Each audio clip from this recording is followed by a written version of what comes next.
Up next on the MARR Army Rock Show, we're glad to have Ron Winter back. He's been a guest before on the MARR Army Rock Show. He is with the Red Jumpsuit Apparatus. There are lots going on in the musical world for them right now. Ron, welcome to the show.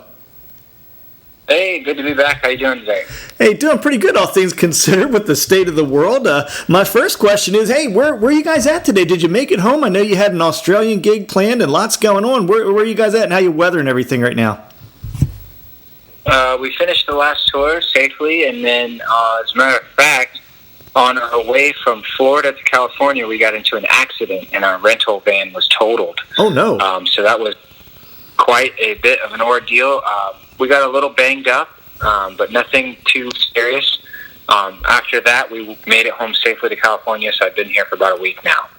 Hey, glad to hear you're doing well from the accident. Man, people don't realize how often that happens to bands. It's really kind of scary sometimes. We've lost a friend or two to that with bands, so I'm glad to hear you're doing okay. We're doing okay. Good, man. Well, hey, big news for you guys right now. You got a single that's been doing real well out there a long time ago in a galaxy called LA, and I couldn't help but notice a lyric in there that seems so fitting right now. It says, I see her smile, is it for me? No one's standing in vicinity. Did you ever expect that would be so relevant?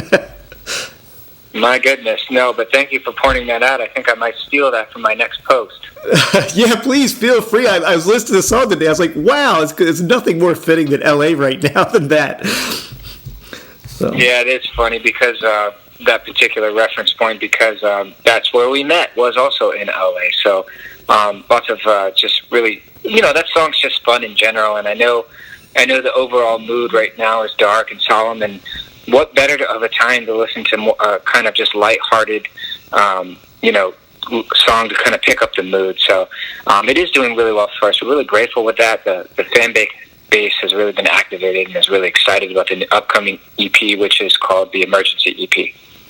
So I see you guys have a tour planned for June, and we're hoping that's going to go off okay. So why don't you tell us a little bit about the planned tour and if you're going out with anybody and what parts of the country you're going to be in? Yep. This was supposed to happen in March. It is the second leg of our world tour.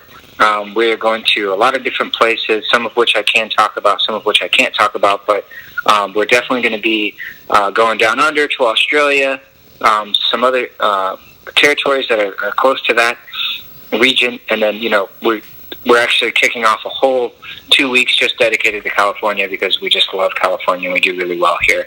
We also usually later in the year do another 2 weeks just in Florida. Those are kind of our main two states because half the band lives in Florida and the other half of the band lives in California. So it's two places that we do typically give a lot of love to. But, we're just supporting the EP. We got new music coming out. The first song's doing really well. We're really excited about the next song that's going to be out. I just found out right now, I think you could be the first person I've ever told. It looks like, if everything goes according to plan, April 10th.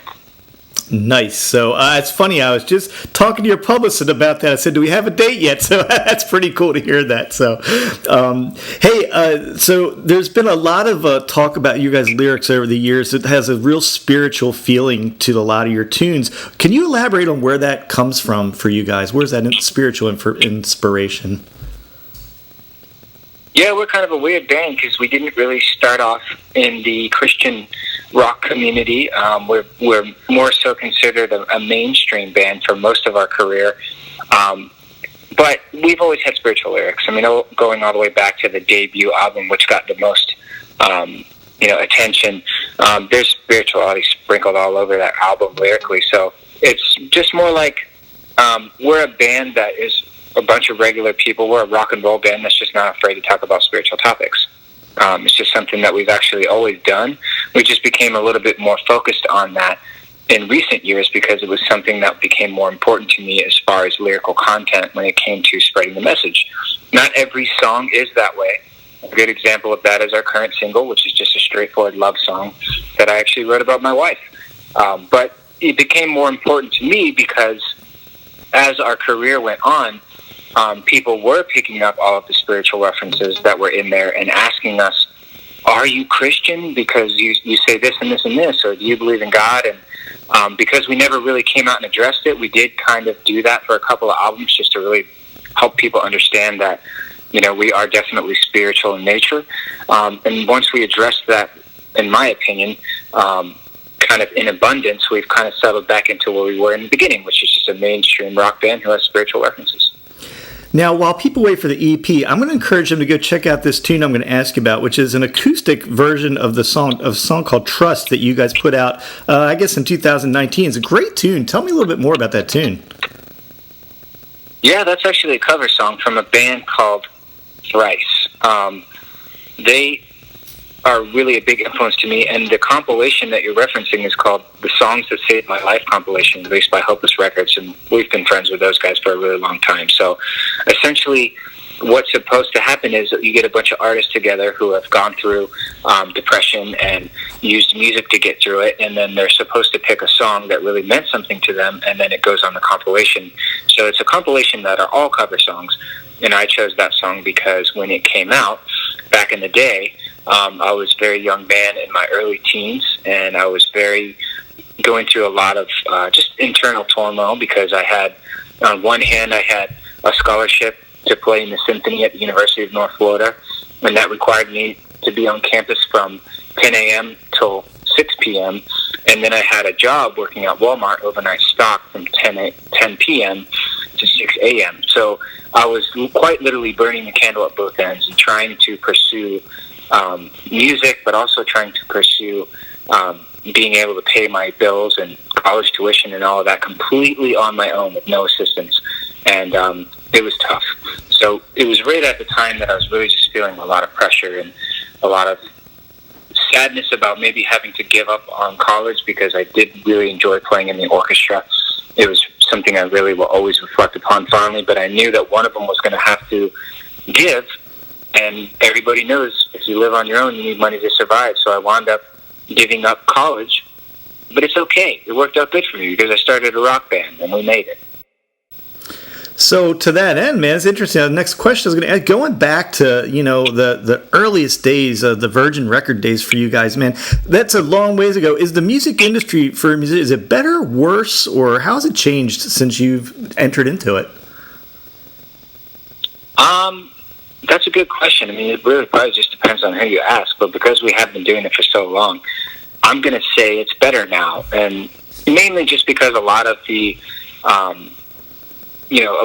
access that we have to our fans now just didn't exist even in 2006. So companies like Apple Music and Spotify and YouTube, we've always been very fond of all of them, and we just think it's great that they're actually paying artists for streams now, because for a long time, even in our career, they weren't at first.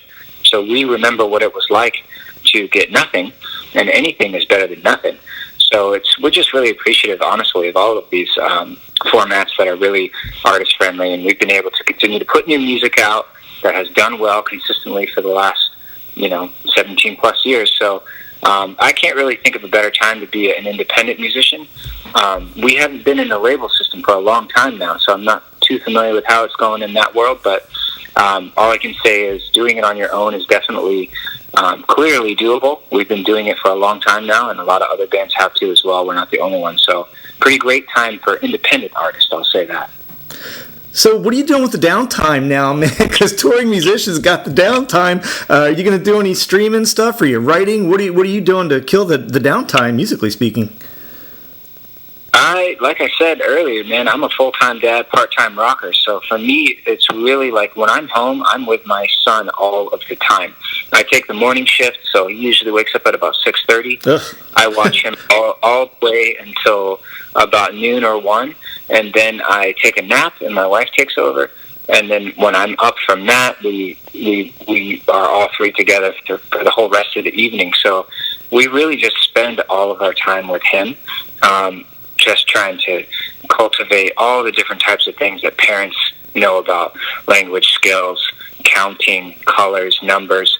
That's really what I do. So I do find it funny when I see all these artists posting about, oh, what do I do with no downtime? Clearly they don't have any kids. So the easy answer there is I just fall right back into parenting, which is honestly something that I really love to do with my wife. She's an amazing mom, and she's an artist too. Her name is Defoe, D-E-F-O-E, and her last video just hit 1 million views last weekend. So we're just two people who enjoy music and really enjoy parenting as well. So we don't really have downtime. I do see people posting about that online, and I think that that's fantastic for them. But we are parents, which means, anytime that we get that isn't dedicated to recording or dedicated to creating some type of digital content, is just constantly spent watching and engaging with our child, Wolfgang. That's awesome for you guys, man. So that's the way to be in a time like this. So, hey, on a more fun note here, to kind of close things out, I look around my little studio here. I've got some amazing little memorabilia things that are really important to me. Do you have a favorite piece of either memorabilia or like a possession from the rock world or an award, that one treasured thing that you have in your house you kind of look at that's special to you in the music world? Yeah, funny you bring that up.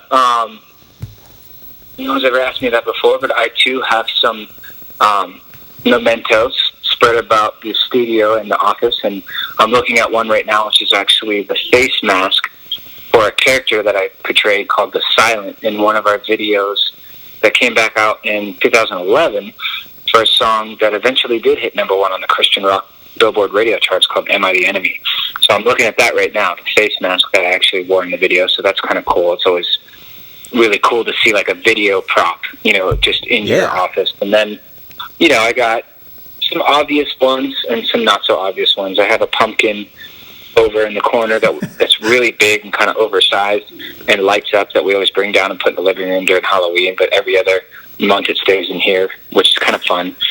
So I really like Halloween, so that's another one. And as far as like things I've collected on the road, oh man, too many to mention, but I'm looking around the room now just to see if there's anything else.